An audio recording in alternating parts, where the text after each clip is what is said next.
be looking at something differently, or there must be a new fear out there, or that would cause this new phenomenon to happen that I've never experienced before. And my attempts to reduce it have been just temporary. You have the problem of being a yoga teacher, which literally, for you, does amount to the foot bone's connected to the ankle bone's connected to the leg bone's connected to the hip bone's connected to the backbone. Right. But I still recognize that there's always a root source, emotional source to all this stuff that is the root cause of it all, even though it may translate into a physical experience. Do you see what I mean? Mm-hmm. That's where, the body's not a problem. I can trace that back. But then I get back to a certain point and I say, well, obviously I'm not getting it because it keeps coming back.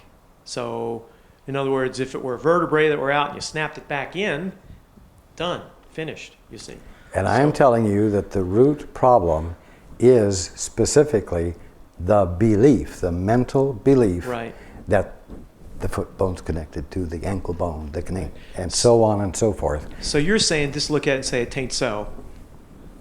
But then you experience the discomfort again, and so there's another voice in you going, it is so. No, now that I told you specifically what it is, you're going to take a look at specifically how that operates in your mind. Okay. And how much strength or preponderance of commitment you bring to that idea that this is connected to that, is connected to that, is connected to that, etc. Okay, so, and then every time I feel the heel pain, it'll remind me to do that. To go through the process. There you are right now, using your mind right. to predict having the problem, which you then can use to remind yourself that you're doing it with your mind, but you're ignoring the fact that you're using your mind at this very moment to make that statement, which will bring you the experience. I see. You see? I see. Now you see what I'm saying. Yes, I do. You use your mind while ignoring the fact that your mind is involved and giving your full attention to that which is apparently external to it, meaning a heel. Right. So it's the old saying, what you focus on expands. As long as you keep focusing in that direction, then it just keeps the problem alive. As long as you use your mind to create the pain by remaining unconscious of the fact that you're using your mind to create the pain, you'll have the pain.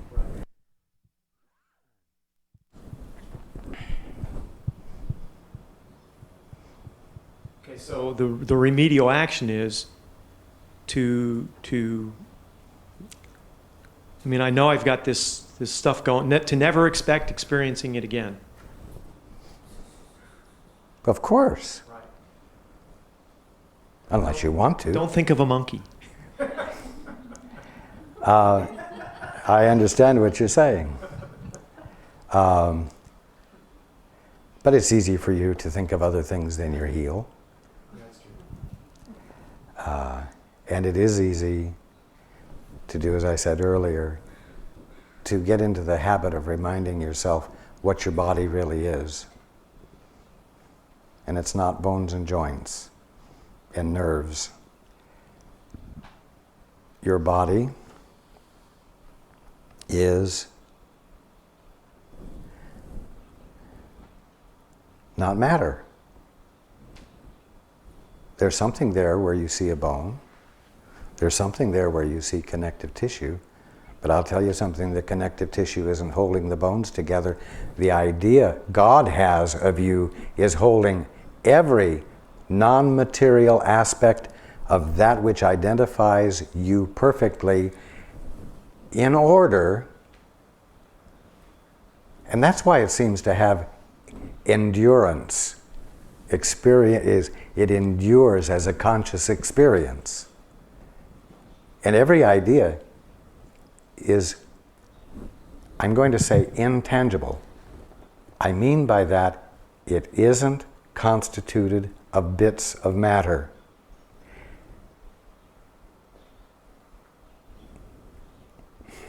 Every idea, for lack of better words, is fluid.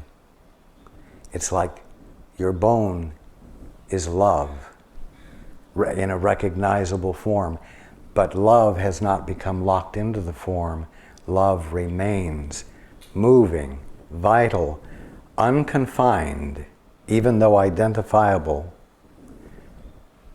Your whole body is a movement, you might say, of love, a movement of energy.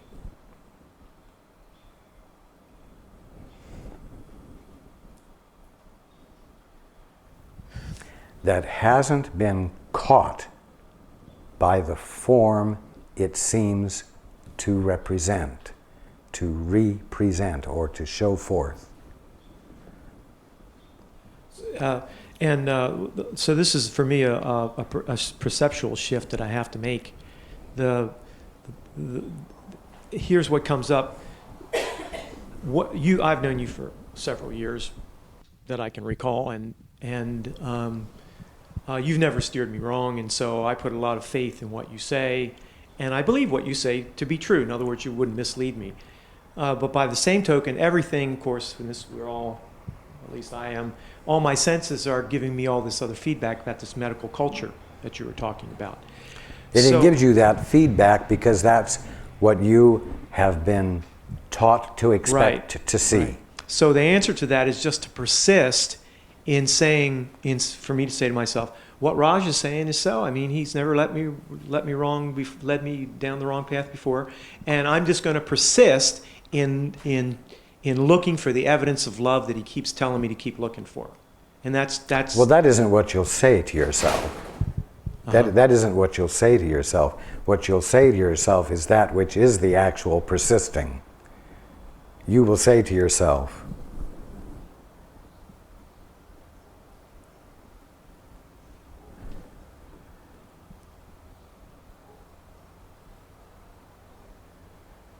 there is no matter to my body. All there is pure energy. Energy which is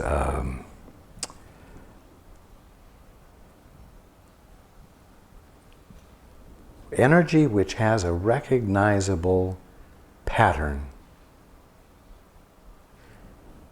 And the pattern, or the patterns of it, are held in place by the mind that formed the patterns, which is God, the divine mind. The unconflicted, unbroken, up mind of God. Therefore, it has to be manifesting that right now, even though I feel pain in my heel that's completely inconsistent. And because the pain is not real, because it is a misperception, I can become free of the misperception, and I choose to experience what's really going on there. I choose, instead of believing my senses, to believe that right where my heel is a divine idea identifying a divine meaning. And I value that meaning, even though I'm not conscious of it right now.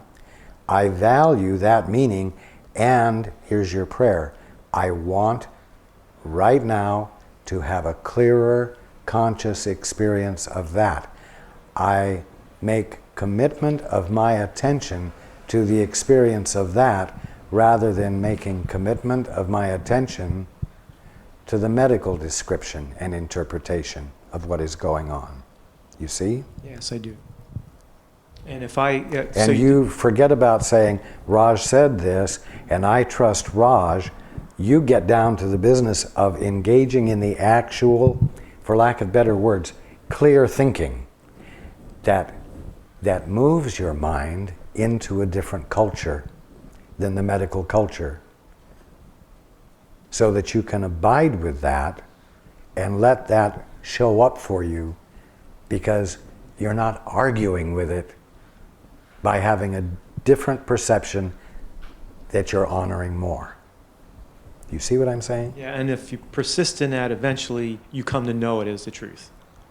In other words, all your senses line up to show you what the truth really is. If you just keep persisting. Absolutely. Yeah. Okay. Well, thanks again for calling me a gentleman. You're welcome. Your hand is raised? Yes. This is a follow-up on what Michael has said. And what keeps coming to me is that he might, and I'm speaking and he can certainly disagree, but I'm wondering if he was aiming at the idea that we can have a belief in our experience manifesting in the body that we're completely not aware of, and we would like to discover what belief that might be that we're unknowingly giving permission to. For instance, and the thought has come, if I cover my ass, I'll have a dog at my heels. So often we have thoughts in our silly, absurd thoughts that do manifest because our body at that point then can become a learning tool, a temporary learning tool which identifies our behavior, let's say, toward maybe our circumstances of the moment. Do you understand what I'm trying to say? Oh, indeed. So I was urged to step in there and give another little aspect to what might be sometimes our dilemma, how we The interesting thing is do things. that when Michael, you do what I said to do,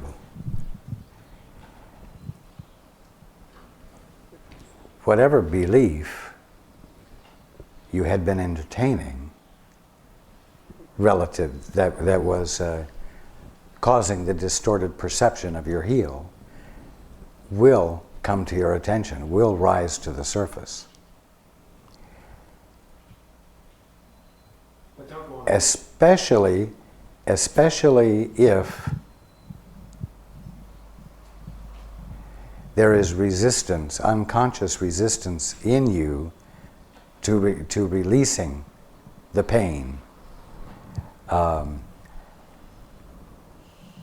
It then becomes essential to your healing that you become aware of what that belief system is that's distorting your experience of your heel, so that you can see it for what it is and consciously release it. But do not do that first, because it's not always essential. Sometimes, in fact, the majority of the time, it's simply the fact that you've forgotten that you're using your mind to create the difficulty. Therefore, it isn't a physical difficulty, and that simple awareness is enough. I want this to be very clear to everybody, because healing is fundamentally simple. And one can become enamored with finding out what is the really interesting belief I'm entertaining to cause this problem, you know. How unique and original has my ego gotten, you know? What kind of really crazy, far out way of looking at things have I indulged in unconsciously? And the ego will play with you for millennia if you do that.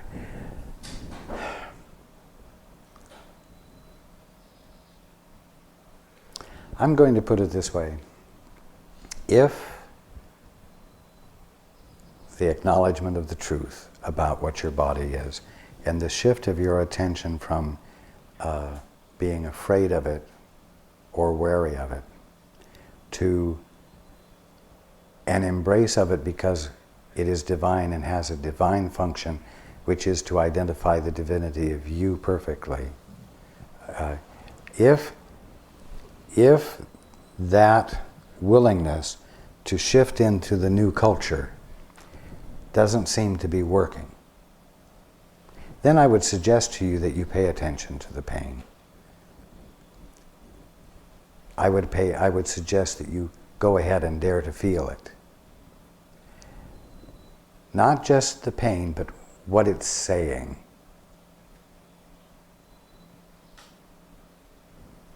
It could be saying, it's not worth it to persist. It's not, nothing's worth it anymore.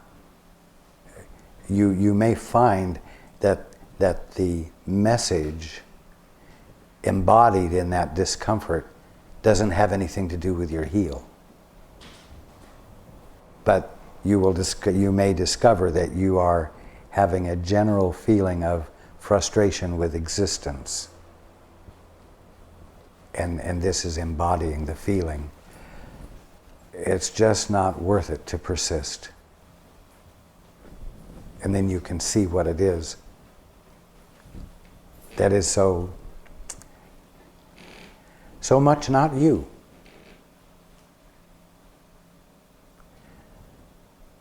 But don't do that first. I just did it.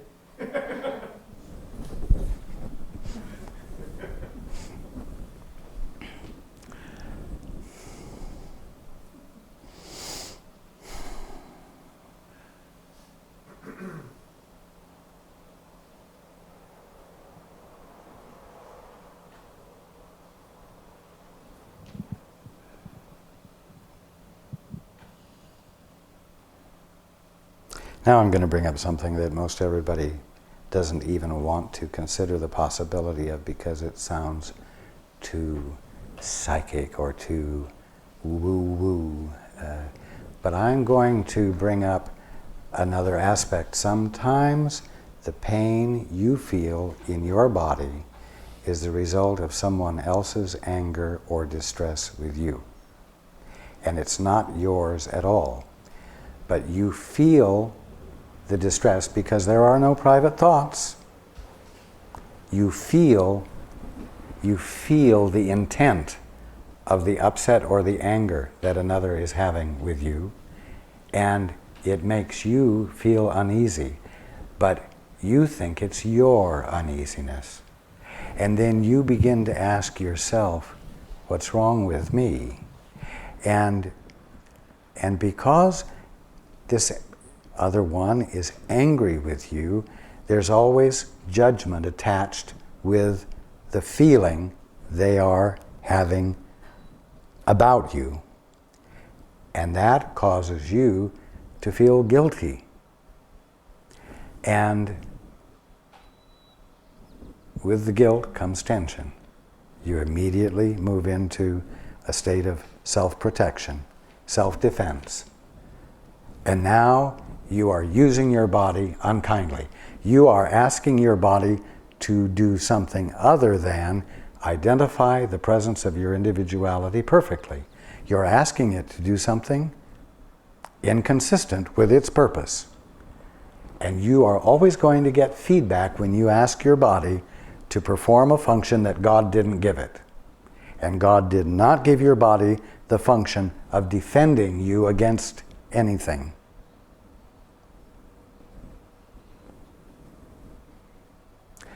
So one of the things you might ask yourself right off the bat when you begin to feel pain is the question, is this mine? Is this discomfort even mine? That's how far away you need to get from the foot bone's connected to the ankle bone's connected to the leg bone, and so on. You are going to find that as you abandon your attempts to control your life willfully from your best ego judgments, and you become mentally less defended, that you are going to hear and feel each other more.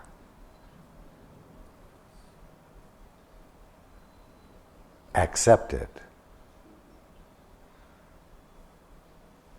And you are going to feel the ego invitations of your brothers and sisters to agree with whatever their perspective is, which they're engaging in to secure their safety and invulnerability.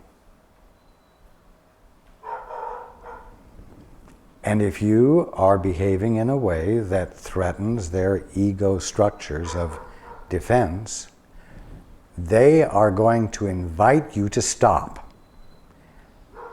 They're going to invite you to stop by getting angry at you and attempting by the force of their will to get you to change your mind and agree to be with them the way they need you to be so that their ego apple cart won't be upset. And the invitation will be felt. And you're going to have to learn to distinguish, for lack of a better way to put it, between your ego beliefs and dynamics and the ego dynamics of your brothers and sisters who are in relationship with you. And then you know what? You're going to have to make a distinction between this ego you and this other's ego, and see that the disturbance you're feeling as a result of someone else's anger is no more a part of what you divinely are than the disturbance they're feeling and their attempt to willfully coerce you into behaving the way they want you to be. And see that you and they both are, just like your body, eternal, unchanging, whole, indivisible, and therefore forever integrated, and therefore forever not at risk and not under threat. And you will have to see that both of you are suffering, in quotes, from an illegitimate imposition upon what you divinely are. By what? By a cultured belief that you're just bodies with minds in your head. That you are what the medical community and the scientific community have described you as.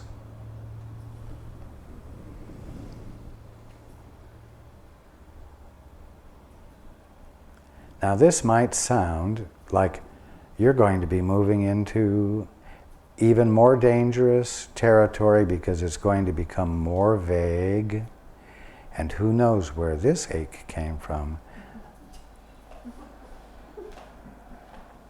I mean, at least, Michael, you could say, it's my heel, and it's because I stood the wrong way, and my third lumbar vertebra is out of kilter.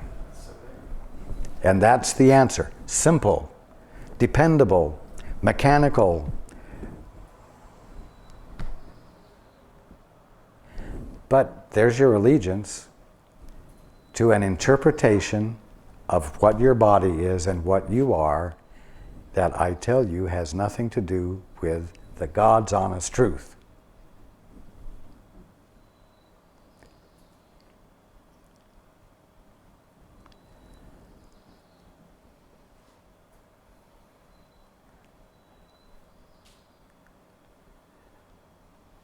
You know what?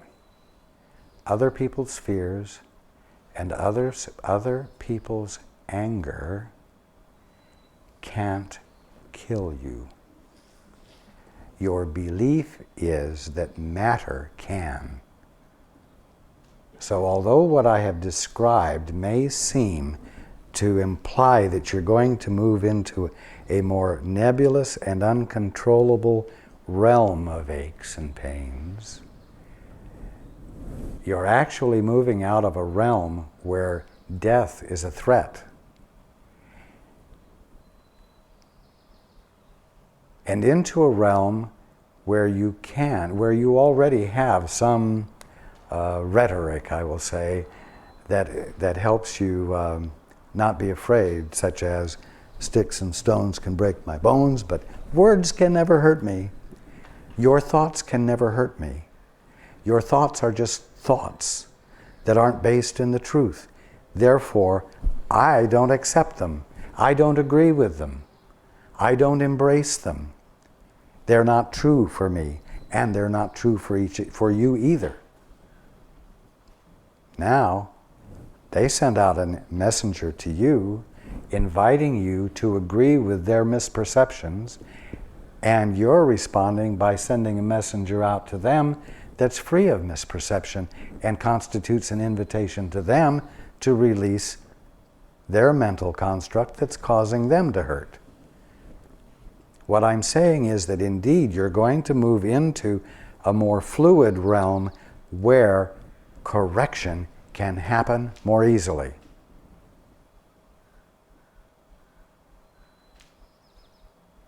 Than it could when you said, the body is matter, correction is mechanical, a bone is a bone, if it's broken it needs to be set, so you set it. And it's taken care of, except that you're still caught in the medical definition, the medical mindset, the medical culture that disallows, I promise you, disallows for you to be a divine being and for that to have any significance or truth or validity.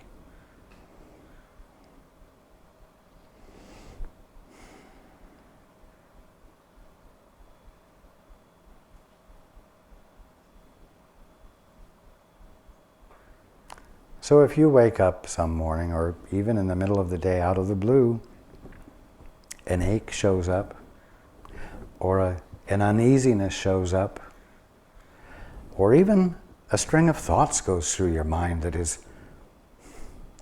terrible, unloving, unlike you, but there it is. Before you embrace it, ask yourself, wait, is this mine? Now, when you ask that, I want you to ask the Holy Spirit or the Father or me or your guide. I want you to actually ask the question and listen for an answer. Because your guide will tell you if it is yours. But your guide will also tell you if it's not. And if it's not yours, you don't have to answer the door, so to speak. Before you answer the door, when the ego knocks on it, whether it's yours or somebody else's, ask, is this mine? And if it isn't, don't answer the door.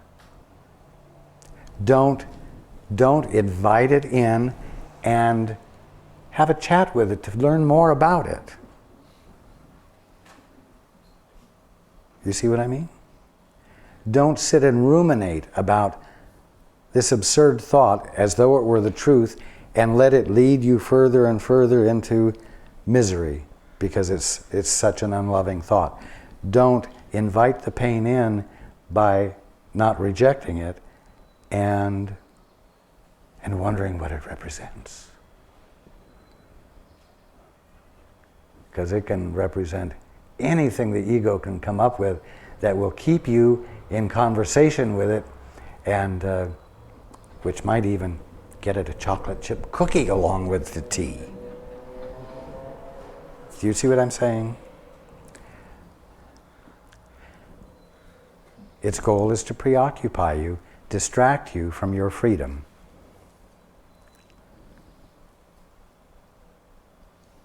So I realize I've probably opened up a can of worms here. We're going to take a break, and when we come back, if anybody has found an interesting worm in the can that you must ask about, we will follow up on it. Okay.